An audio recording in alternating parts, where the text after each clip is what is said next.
This is Jamie Dyer welcoming you to another edition of the Quo-Cast. And in this episode, I will be talking to engineer, producer, and musician Andy Brook. But before I play you the interview that I conducted earlier today via Zoom, if you'd like to be a guest on a future episode of the podcast, then you can email quocast@outlook.com. That's quocast@outlook.com. You can tweet at the Quo-Cast on Twitter or go to the Facebook page, which is facebook.com/the Quo-Cast. Thanks, Andy, for joining us on this edition of the Quo-Cast. It's a delight to have you because for the last few years, people have heard your name, seen it on Quo-related stuff. But how did you get involved with Status Quo and Francis in the first place? First off, Jamie, thank you for having me. Pleasure to be here. Much appreciated. I first met Francis when I was probably about 12, because I was at school with one of his sons, with Kieran, and I went around there to have a jam, just a guitar jam. So that was then. Then fast forward many years later, I was playing in a band called Makara. And Makara did a number of Quo supports in the late 2000s, say 2007, 2008. That was the first time I actually saw Status Quo play live. So we'd opened up for them, and they were always on my radar, but I'd never kind of got into them. And then I saw them play at Holcombe Hall. They were superb, but what I really noticed was the audience reaction. It's like they have, it's not just a crowd, it's their fans, and it was really quite something to witness. So, okay, I get it. I kind of see what's happening there. And then I've been engineering and producing myself since early 2000s, but it just so happened that at one point it was kind of the perfect storm. Francis was looking for a new engineer. I just finished the job that I was on at that point in time, so it kind of works out that I went up to see him, and we did a few bits here and there, and that was kind of the beginning of it, really.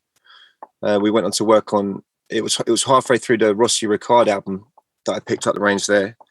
So we did that, and then we moved on to do Backbone much further down the line, which was great. It was a really, really, really joyous project to work on that one. Must have been quite nerve-wracking though, because there's a lot of people that have been in your position in the past, and how do you go about kind of putting your own mark on it when a band has recorded so many albums? So specifically with Quo, I'm just doing that as an engineering role. So I don't believe it's the engineer's point to make a mark on anything at all.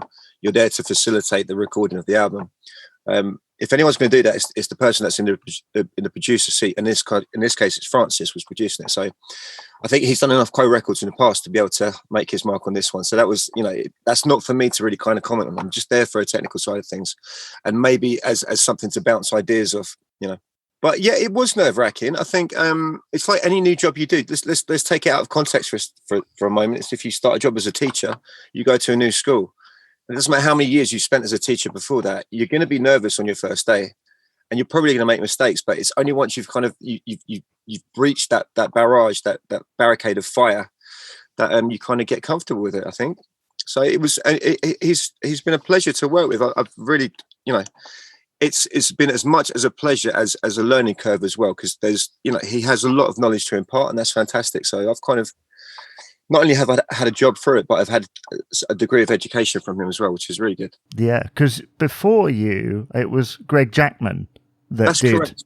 That was engineer. Yeah. So I worked. I as part of Makara, we recorded with Greg, so I've known Greg quite well. Greg was lovely, great guy. He's got this huge discography of wonderful records. Probably the one that really sticks out was "Kiss from a Rose" by Seal that he did. But honestly, we could spend a whole 45 minutes talking about Greg Jackman's accomplishments. He really does have that all behind him. But I think with Greg, it stems back from his dad was the I might need to double check this, but I think it was the trombone player on some of the early Beatles records. So he's got this. It's not just him, but his whole family's kind of soaked in this prestige of rock and roll music. I learned a lot from Greg as well. Obviously, because when you move into these sort of situations, there's always a handover period. And he taught me everything he could in the big period that we had, and we kind of progressed it from there. But he was always very supportive, Greg. Yeah. before this podcast, we asked some questions of people, and I feel like because we're at this moment, we're talking about your engineering specifically on Quo-related stuff. I've got a couple of questions from people that hopefully you can answer. I'm sure you can. Brian asks, why wasn't Backbone louder? I think you have to put this again in context. It's like, if you look at the history of recorded music, the technology is still very fresh. It's only been around for 70 years that we've been releasing pop records using the media of recorded formats, and it's progressively got louder and louder and louder. And I'm sure some of your listeners and some of the people that subscribe to the podcast will be aware of what we called the loudness wars. And it got to a point whereby, because we had the luxury of the digital format, that we could record it infinitely louder than we could do with analog recordings. The difference being, with analog tape and so forth, you can drive it to a point where it naturally distorts, but we get these rich harmonics which don't sound erroneous to our ears. But with the digital format, there's only so far you can push it until digital compression kicks into it and becomes part of the actual sound that you're hearing. I, for one, I think it's what, at the end of the day, when you're making a record, you're making a document of the performance of the song that you're recording. And when you smash it to pieces with limiters and make it super, super loud, you're not getting those dynamics across. And I think I hope we've come to a point in recorded music whereby things are starting to be on the down a bit more. It's like we're starting to play. We're sympathizing with the nuances of the dynamics in the music, as opposed to trying to make it as loud as possible. To paraphrase, I did this interview with Sound on Sound, which is quite a lengthy 6-page article. There was a quote I had in there from Francis, and at the end of the day, it surmises the fact that if you want it to be louder, you have the facility to do that at home. You just crank the volume. But we're not going to go out there and try and compete with the likes of Kanye or people that are really kind of smashing these limits. It's just that it doesn't make any sense. If you want louder, turn it up. And if you were to compare that to the earlier recordings, I mean, if you just look at Quo stuff, it's not a quiet record by any means. Backbone, we could have made it louder. In fact, we did make it louder to begin with, and then we just felt that the dynamics of the music were compromised, so we backed it off a little bit. So at the end of the day, it's about letting the music speak for itself, I think, and that's kind of what Francis wanted from it. So that Sound on Sound interview is really interesting. The article that you did, the link will be in the description. There's a quote in there from Francis that I found was quite interesting, where he said that when you were mastering that record, originally it kind of sounded like other Quo things that they'd done, like that Quo sound, and then they kind of tweaked it a little bit and it had this different sound to it. Yeah. So you think when we sat with that record for quite a number of months, mixing and doing all kinds of things with it, and it got to a point whereby I think Francis was very happy with how it sounded.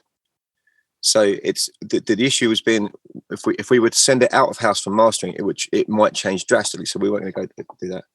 So he gave me some time to work up a master, and then when he came back to listen to it, it sounded very Quo-like, and it wasn't what we'd been listening to previously. So I'd performed routine processes like widening the stereo spectrum, using multi-band compressors. I might be losing a few listeners here, but I'm going to go through what we did. Yeah, go ahead. EQ stuff, where we just brighten the top end, adding a bit of air, etc. Restraining the bottom, and I thought it sounded great. But at the end of the day, there's only so many objective things you can do in mastering, and at the end of the day, the call is a very subjective one, and it comes down to really what the producer wants, and especially when it's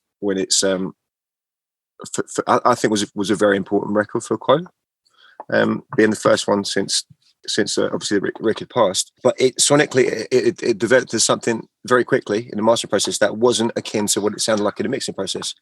So we just dialed it all back, and we did the not the bare minimum, but just what was necessary to release it as a master, and it sounded great. We had a few people in to listen to it, and everyone was joyous about it. It was a joyous affair, you know. Yeah, to me, a lot of the songs on that album, like Liberty Lane, Cut Me Some Slack, are up there with some of the best that they've ever recorded. We've got a second question here from Charlie, who says, who thought that snare sound on Backbone was a good idea? Everybody. I'll leave it there. Everyone thought it was a good idea. It was the summation of the I think, if I remember rightly, Leon used a stone Noonan snare, Yeah, do you know what? I would defend that till the cows come home. I thought it was great. Francis thought it was great. No arguments. But again, I think you'll find this with a lot of records. Everybody has their own opinions about how it should sound, could have sounded, and would sound if they'd have mixed it themselves. And you can't please everybody. Do you think there's somewhat of an expectation because they go and see a band live and the sonics are kind of different, and then you listen to a recorded sound and you've maybe EQ'd it and changed it, and maybe there's kind of a different expectation? Yeah, I think there's a discussion there.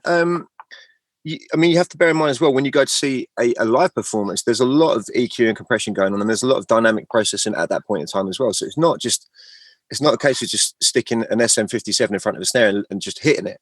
There really is a lot of stuff that they take into account there. I think Andy May's been the front house engineer for Quo for years, and I think what's quite incredible is the way that when you listen to him mix a show, it sounds pristine. It does. I've heard some of the shows that he mixes. It sounds like a record. I think he's great. So I think there is the obvious difference is the temporal nature of a gig. You go to a show, it happens, and all you're left with is the memory of it, or maybe there's some bad YouTube recordings on there which don't really do any justice to the audio. But you're left with the vibe, with the enthusiasm that you had when you were in the audience. But with a record, I mean, it's a document of a place and time, and you have the chance to review it as many times as you like, whether you love it or you want to pick fault with it. I mean, that's the biggest difference for me, not the technical side of it, but it's just the implementation of it. You can listen to a record many times, but as a gig goer, you're there for that 45 minutes or that hour and a half, and that's it. You're just left with the memory. Yeah. Speaking of live performance, you've just come off tour with Francis on his I Talk Too Much tour. How was that? It was fun. It was a lot of fun. I really enjoyed it. We were subject to the issues surrounding COVID-19 and the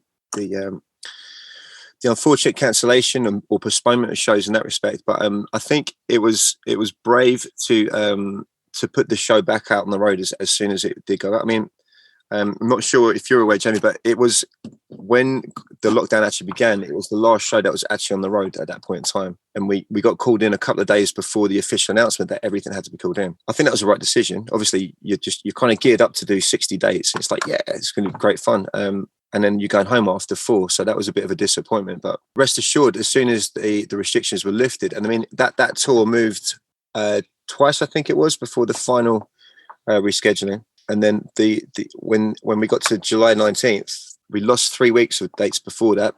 So it was supposed to start the the end of June. But July 19th, what so-called Freedom Day, was the day that it actually went back out on the road. So we were kind of straight back out there. So Francis, last artist to go out and first artist to come back out again. So that was fun. We didn't do the Welsh dates, we didn't do the Scottish dates, but that's circumstances beyond our control. But he's a very, I don't know did you manage to get to the show yourself, Jamie? I did, yeah. I went to Worthing a couple of years ago. Okay. So I think essentially the format wise, it's the same as a couple of years ago, but obviously the stories are different. I mean, it's not scripted, but there are the same stories that will pop up from time to time. I find him to be a very engaging and genuine storyteller, and he's very funny to boot as well with it. So it's definitely not a Quo show. It's something more than that. But it was really enjoyable to be part of that. I enjoyed it immensely. It's kind of unique, actually. I remember that the lights were up, which is kind of unusual for going to see something, and he could see everybody in the audience. And I remember there was somebody that was shouting in the audience, and he went, "Oh, just because you've got a waistcoat," it's like. It was kind of this banter back and forth, I guess, that he's been perfecting that over the years with Quo, but in this instance, I guess it's a different thing. Like you said, it was mostly unscripted. Absolutely. I think if you're doing the same show night after night, then there might be jokes or things that you might find yourself repeating, but it's not scripted. But obviously, I think with something like that, you have to understand it needs to follow some kind of chronological format. So he's going to talk about the early years, and then he'll talk about this, that, and the other. So whilst it's not scripted, there are things that he makes sure that he covers. But I really enjoyed the show night after night. I mean, I understand what you mean about the lights. It was so that you could see the people in the first few rows, so that there was actually a connection there, which is fantastic. And it is a very different arena to Quo, because I think there's that certain level of audience engagement when you've got a few hundred people in a room as opposed to a few thousand. Obviously, it becomes a lot more intimate. I mean, it's not a house party, but it's still a much smaller number than you would get with a Quo show. Yeah, and obviously Mick Wall was comparing for that as well. I think Mick's lovely. He's a wonderful guy, and he's very knowledgeable about Quo and their history. Having written, I think it's 2 books he's done. It might even be more. I'm not entirely sure, so you might have to correct me there. But yeah, it was great. It was just great being on the road with him. You finished not that long ago, and then you're out on another tour. You went on tour with the Middlenight Men, which you've just come off of, it's a band that you're in with Leon. Tell us about that. How did all that come about? So the Middlenight Men is the brainchild of Nick Hughes, and Nick Hughes has been a gig and session musician around London and the UK for many years. So he's played with the likes of Terrorvision, the Yo-Yos, which was an offshoot of the Wild Hearts and the Professionals, the Love Zombies, which is another band that I think you might be familiar with. So Nick wanted to do, after all these years, he wanted to do a solo project whereby he just pull in friends to kind of cover it. So he asked me to produce it, and that's fine. So we ended up recording it. We had all these colourful characters coming in to do bits and pieces. The first of which was Leon coming in to do drums, because Leon and Nick have a history going back to university time. So they've played in many subsequent bands together, such as Scar Wars and the Crane Brothers and so forth. But yeah, so Leon was in for a couple of days, and he's an exceptional drummer. I can't speak too highly of Leon. He's just fantastic. He will listen to a song 2-3 times tops, just have all the nuances, and he'll be able to lay it down in a couple of takes. We discussed this earlier on, but I must say as well, he's also an exceptionally good guitar player and bass player and singer. He's just he's got the whole thing going on. So he's definitely a real asset to any band or group that he plays in. So that was the record, but that was recorded back in 2019. Now, obviously, something happened in March 2020, so the original release got kind of shelved, but there were still singles put out, and then eventually the record was released earlier this year. So that was this little tour that we've just got back off was the first live performances of it. And the band that have gone out on tour aren't necessarily the ones that have appeared on the record, because times have moved on and people have kind of found different roles. I myself played about 30 seconds of guitar on the record because I was producing it. It wasn't my job to do that. So most of the record is Nick playing guitars, and there's a couple of people doing guest spots here and there. But the live shows have been good. We did 3 shows with the Wild Hearts, which have a great audience, and then we did a show there with Terrorvision last week at Wolverhampton, which again I think Terrorvision are a very underrated UK band. Fantastic live band. I mean, I know they were really, really big in the mid-90s, but they're still going strong, and they're still an amazing band to watch live. But there's a lot of us. There's 10 people in this band. I know. There's quite a few, isn't there? How much? I mean, there's so much, so many band members and so little room on the stage. Yeah. Yeah. I mean, that kind of summarizes it all. Particularly when you've got, so with the Wild Hearts shows, we had the Wild Hearts were headlining, obviously, so their gear's all on stage. And then you've got Those Damn Crows. I don't know if you're familiar with that band. I think they're fantastic. So then you've got their backline, and then you need to fit us on at the front. So that's 3 drum kits on the stage, 3 sets of amps. And there's all in the Middlenight Men. You've got 4 guitar players. You've got 2 backing singers. You've got a 2-piece brass section. You've got the bass player and then the drummer, and then you've got 2 backing vocalists. So it's basically when you've got so much gear on stage, it means that we just take up the front line, because you can't go backward, you can't go forward. You just have to be kind of the edge of the stage. But it's fun, you have to work to your means, and if you're limited by the space that we've got, then you just make the most of it. But it was a baptism of fire. I mean, having a band where the first gig is supporting the Wild Hearts, I thought was quite ambitious. But you have to do your first gig somewhere, and it might as well be there at Manchester. The whole thing seems really well choreographed, because obviously you will go out in specific outfits, and it's all tailored to a certain thing. Yeah. Again, this is all kind of down to Nick's direction. He wanted to produce something which was more of a conglomerative, more not a band per se, as more of a troupe. So the membership isn't actually fixed, although it tends to be the same people playing it. But he also wanted to kind of attribute it to being a troupe of superheroes. He loves the whole kind of superhero take on it. I don't know if you might have come across Heroin Heights, which is it's a song about female empowerment, but it kind of focuses on the superhero characters. It's going for the more kind of fun side of rock and roll, I guess. It's the fact that we put these costumes on and we become superheroes for 45 minutes and do this, that, and the other. But he's kind of built this whole there's this whole kind of anthology around it, whereby there's a series of videos where and the videos that he's put out, they're very high production quality, which he's focused on. And it's just, I think it's, for him, it's a chance to do something off his own back, but to really kind of push it. So he's put everything he can into it. It's like every waking minute is devoted to the Middlenight Men, apart from when he's doing sessions for every other band in the world that he plays for. He's a busy guy, Nick Hughes. So I've enjoyed being on board for that. We have the album launch coming out on October the 14th. That's at the Underworld in Camden. And fortunately for us, that is a headline slot there. So we don't need to worry about falling off the stage. We can actually, take our time and set some space up. So that'd be a good one. So October the 14th, we've got the Fiascos, Hey You Guys, and Hot Damn, all the supports. And Hey You Guys features Dave Draper. Dave Draper was the mixer on the Middlenight Men album. So although we produced it here at mine, we sent it off to him to get another pair of ears on. But he's also done a lot of the Wild Heart stuff. He's kind of he's their go-to guy. But that'd be a good one. October 14th. Hope to see you there, Jamie. Maybe. Maybe. It's a few days after my son's birthday, so we'll have to wait and see on that. So you've just finished that support slot with those couple of bands that you mentioned, and now you're kind of preparing to do something else. Do you ever sleep? I do. I love sleeping. Sleeping is literally my favorite place to be, whether it's on the tour bus or in my bedroom or on the sofa. I love sleeping, but there's only so many hours a day you can sleep without actually getting anything done. So if it's not recording music, which is kind of my main gig, as it were, it's about playing it. But yeah, so we just finished the Middlenight Men stuff, and this Thursday I've got the album launch for Rich Ragney and the Digressions, which I play keyboards for in that one. Again, it was a project. I've known Rich Ragney for many, many years.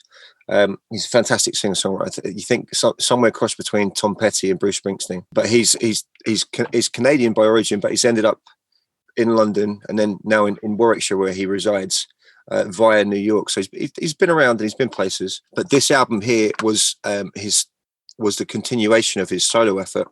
So he did an album in 2019 called Like We Never Make It. And I played a bit on that one. And then this next album that's just come out, Beyond Nostalgia and Heartache, was more of a concerted band effort because we already had the players in place there. But it's one of those situations, again, where I've been asked to produce an album and I've ended up playing in the band. It's never intentional, but it's just you get so into what it is you're working. It's like, yeah, okay.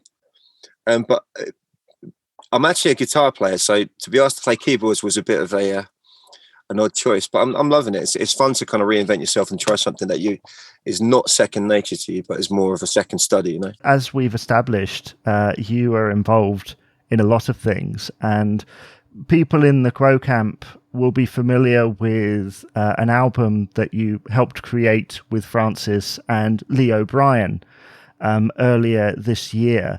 Now, we've had Lee on the podcast previously. He had lots of praise for you and your input into the project. What was it like working with him? I just paid him 50 quid to say that. That was all. A good reaction out of him. No, it was. That was a lovely album to do. I think the thing to understand is that originally it was just going to be recording a couple of demos for Lee, but there was something really special there, and I think Francis has said this in interviews as well. It's like when Francis kind of came down to get involved in it, it's like, yeah, okay, we're going to take this to the next level.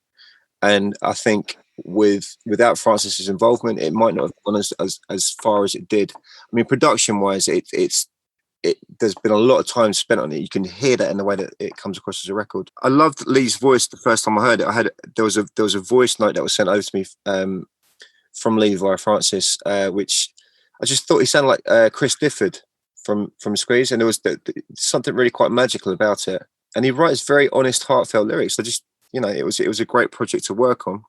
Again, it's another one of these whereby there's been no live band shows, and it's all been on account of COVID causing issues that they can't get a band together, can't get venues booked. And I don't know if you're aware of this, but at the moment in this country, booking a venue for a gig has become increasingly harder because everybody that was scheduled to be gigging earlier on in the year has had to push things back to a later date and so forth. So club gigs, arena gigs and so forth, it kind of gets really tricky to get stuff booked in.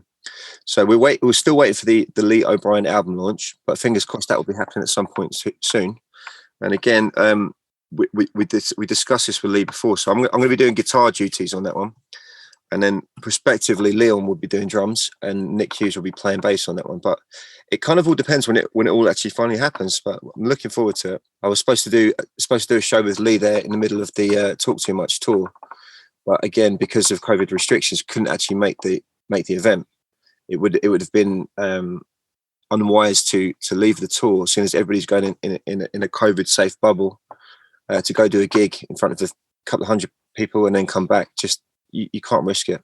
Not when there's other people's health is involved, I don't think. But it did mean that I learned all the parts, and bearing in mind that the guitar on that album is all by Francis, so there's some really, really cool, tasty parts in there. So I spent a few days learning all those bits and pieces. So I'm excited to get to a point whereby we can perform that live and I get to play that, but not sure when that's going to be just yet. Yeah, I think some fans would say that there are some very distinctively Francis sounds on that album. As a producer and as an engineer and somebody who has spent their whole life in music, is it down to the equipment he's using, the technique of production, or his playing? I honestly, without sounding too blasé about it, I think it's all down to what's in the fingers. There's one guy that plays like that, and that's going to be him. And everything else is a plus. I've always believed the idiom that a good record starts with the player, and then with the equipment, and then with the room. And that's before you kind of get any mics or anything involved in it. But he's got a very, very unique style of playing. I think sometimes it's not really. He's not given the degree of admiration that I think he's due, because I think he's a fantastic blues guitar player. Really, really is quite something to watch. And obviously, I'll be sitting in the studio with him, and we there's a professional courtesy that we keep going and stuff. But I do find myself sometimes thinking, "Wow, that was something," or that lick was amazing. And you enjoy working with people who can deliver such performances. It's funny you say about the technology and so forth. I think those things do change, but at the core essence of it is about the player. That's what makes the sound. There will be aficionados and audiophiles out there who will argue with me to the nth degree about that, but I'm willing to take on that challenge. I think it's the player, the equipment, and then the room, and then we can talk about mics, we can talk about preamps, we can talk about compressors, EQs, reverbs, and all the other kind of jazz that goes with it afterwards. I'm very much downplaying the role of an engineer and a producer there, but it's the truth. It's not a role that validates what a musician does. You're just there to accommodate the musician. Your job is as a facilitator. That's it. How does it feel for you that Francis kind of trusts your opinion? Given that he's had all that success, and you are kind of you're his main engineer. It's great. It's to have any sort of level. I mean, let me go back a bit. It's like anybody you work with, you have to have a level of trust, and then it's like you have to be able to be confident to answer a question honestly. I mean, I have worked with people in the past who've asked me, "Was that any good?" And I'd be lying if I said it was. So you need to be delicate how you handle things. But I think as long as you're honest with people, then they get to trust you. Now, put that into a situation with Francis, the fact that, like, as I've always said, it's like he does brilliant work consistently. So there's none of that kind of walking on eggshells at all. And I think I'm very grateful that I get to be completely honest about things. It's like, what do you think of that? It's like, oh, I really like it, or maybe if you try another take, and not because it's bad, but because the thing is with Francis is very good at improvising, very, very good. It's like he can do a take on a solo, and he can go back again and do another one. It's completely different, but it's kind of endless. There needs to be a point where you call it. It's like, yeah, we've got 7 different solos. They're all brilliant. Got to pick one and go with that. See, I do understand, and I've seen stuff on forums whereby people have voiced their opinions about me working as his engineer, and I completely get it. For every situation that you find yourself in, there's always going to be other people that want to be in that position, and they'll find it a bit of a snub to not be themselves. And I'm not going to get political about it, but I'm very fortunate to have got the job. I understand that, and I understand that a lot of people would see it in that respect as well. And it's kind of funny as well, considering in the what I call the Quo universe, you're involved with Leon in other ways, and so it's not just Francis that you have kind of a rapport with. Well, Leon and I originally met playing in Makara, so this was I think this would have been when Matt Letley was the drummer originally. So we did a few shows in that respect, and he's just a lovely guy, nice guy, really really nice guy. And as I said to you before, he's such a talented musician, and it feels like we keep bumping into each other in different arenas and different spheres. But obviously now with the Middlenight Men, I'm playing with him a lot at this point in time. So he's kind of, for me, he's one of those characters that pops into your life and just keeps yo-yoing in and out over the years. But I can't speak highly enough of Leon. He's a fantastic guy.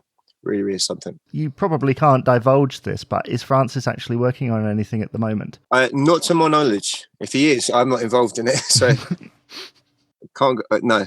I think that was a long tour. So now that the next project to look at is the Quo gigs coming up next year.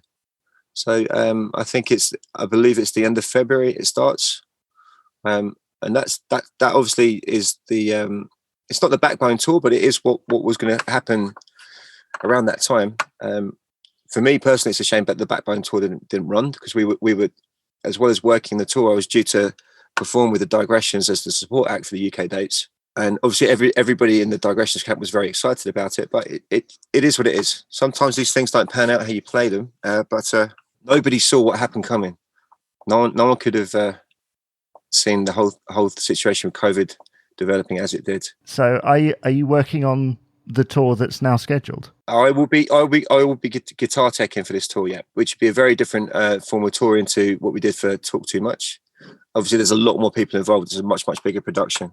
I'm looking forward to that. That's exciting. But it's for me, it's a good deal in the future at the moment. But preparations, I think, will ensue quite soon for that. In the meantime, for me, it's now that the touring stopped, it's kind of back to work in the studio, catching up with all these EPs and records that I'm supposed to have finished, and kind of getting deadlines ticked off. How do you go about managing that? Because every production has a different workflow, and it must be quite difficult to remember everything. I make a lot of notes. I have pads and pads full of notes, and I tend to find the written word is much more accessible than when you're typing stuff out. So it's coming back to a point of recall. And I think when you any record that you work on, you get to a certain point in it. If you need to drop tools because something else has come across as a priority, if you've spent enough time on it, when you pick it up again, you kind of know where you left off. So it's just a matter of continuation. And sometimes a bit of distance is actually a welcome thing. You can get really kind of engrossed in a mix or in a project, and it's sounding great, but then you come back to it a week later, and you have a eureka moment. A light bulb goes off. It's like, okay, we just got to do this and this, and then it saves you so much more time in the end. You could have spent hours trying to just get this EQ right or get this snare right or this, that, and the other. Bit of distance, come back to it. It's like, wow, okay, just got to do a little tweak in it. It's Bob's your uncle. Yeah.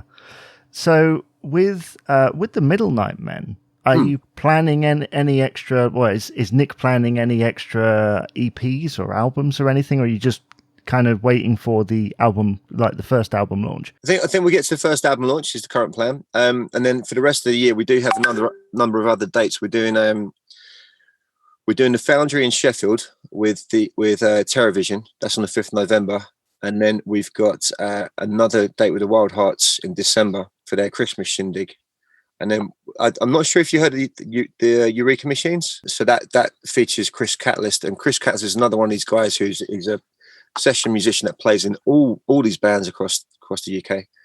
But Eureka Machines is kind of his pop rock, power punk outfit. Fantastic band. I've played with them over the years, but they're doing a Christmas bash at the Brudenell Social Club in Leeds, so we're on the bill for that as well. So we've got 4 more shows for this year, and then we'll see what Nick wants to do after that. Hopefully it'll be another album, another tour, and so forth. But I don't know is the honest answer at this stage. Can't really say. I'm guessing he's someone that really is like bursting with ideas and not enough time to do them. Oh yeah, Oh yeah, he's very fruitful for ideas.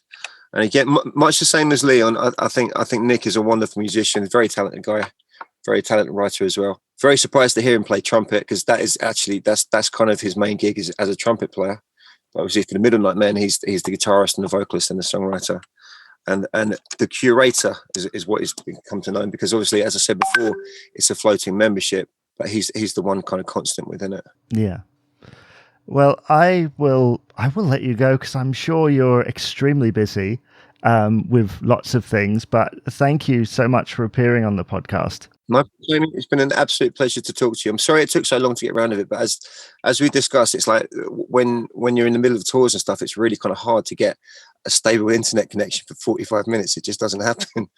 So I'm sorry we had to wait so long for this.